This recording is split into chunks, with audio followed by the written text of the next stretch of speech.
Welcome to The Explainer. Today, we're going to break down a story that starts with something as simple as uncollected trash, but reveals a huge international standoff. We're going to look at why garbage is piling up on the streets of Havana and how it all connects back to a major fuel crisis and some really high-stakes geopolitics. Okay, let's just dive right in. To really get what's happening, you have to start on the ground. This quote from a Havana resident, Jose Ramon Cruz, it just says it all, doesn't it? This isn't just a complaint. It's the day-to-day reality when a basic public service just stops working. This is the human side of the story we're exploring today. So, first up, let's get a handle on the scale of this crisis, because this is way more than just an inconvenience. It's quickly turning into a serious public health risk. And this isn't just happening in one neighborhood. We're seeing reports from Cuban media that show waste just accumulating, not only in the capital, but in other cities too. People are taking to social media. They're sounding the alarm about what this means for sanitation and, of course, their health. This single number is really at the heart of the whole problem. 44. That's it. Out of a fleet of 106 garbage trucks that are supposed to be servicing the entire capital city of Havana, only 44 are actually able to operate right now. And this bar chart, wow, it just lays it out so clearly. Look at that. Over half the fleet, 62 trucks, is just sitting there, completely idle. And here's the kicker. It's not a mechanical issue. It's a resource issue. The trucks simply can't move, which leads to the million-dollar question, why? And that why brings us right to the root cause of all this. You see, the truck shortage is just a symptom of a much bigger problem, a severe nationwide fuel crisis that's bringing essential services to a screeching halt. Now, the term being used to describe this situation is a fuel blockade. This is important because it's not just a simple supply chain hiccup.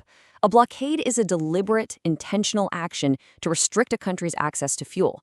And when that happens, it creates this massive ripple effect on everything: public transport, emergency services, and, like we're seeing here, sanitation. So the crucial point here is this. According to the source material, the fuel tanks are empty because of a very specific foreign policy action. The United States has effectively cut off the flow of oil that Cuba was relying on from its main energy partner, Venezuela. So let's zoom out for a second and look at Washington's policy. This fuel shortage isn't happening in a vacuum. It's actually part of a stated, deliberate geopolitical strategy. The U.S. strategy here is pretty multifaceted. First, it cuts the direct line from Venezuela, but then it also uses what are called secondary sanctions. That means a recent executive order basically threatens to penalize any other country if they supply oil to Cuba. It's a move designed to completely isolate the island from the global energy market. And from Washington's point of view, the effects of this policy, the garbage crisis, they're being framed as evidence of a failing state. This quote from then-President Trump ties that on-the-ground suffering directly to what he describes as the built-in failures of the Cuban government itself. But as you can probably guess, Cuba's government sees it, well, completely differently. Foreign Minister Bruno Rodriguez calls these U.S. actions an aggressive and illegal campaign of hostility that goes against international law. And this slide really gets to the core of the whole conflict. It's two totally different ways of seeing the same situation. On one side, the U.S. sees this pressure as leverage, a tool to force a negotiation. On the other side, Cuba sees it as a hostile blockade that's designed to cause suffering. Now, this standoff has definitely not gone unnoticed. The crisis in Cuba has kicked off a whole range of responses from the international community, everything from humanitarian aid packages to diplomatic support. And the reactions have been pretty varied. You've got Mexico, for instance, sending direct humanitarian aid. Spain, on the other hand, is choosing to channel its support through the UN. And at the same time, Cuba's reaching out to its allies, like China and Vietnam, looking for diplomatic backup to try and counter all this U.S. pressure. All of this brings us to where things are right now, a tense political standoff. And like with any deadlock like this, there are very real, very human consequences playing out on the streets every single day. And that is the fundamental question, isn't it? With both sides so dug in, how does this ever get resolved?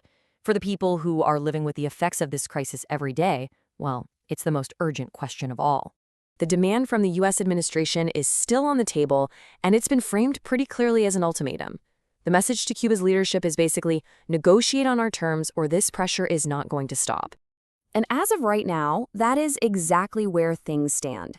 This is an active, entrenched political conflict.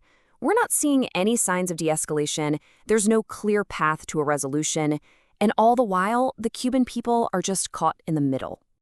And this is really the thought we want to leave you with.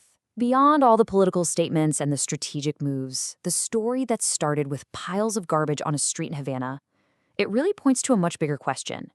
As this geopolitical standoff drags on, what's the ultimate humanitarian cost for ordinary citizens?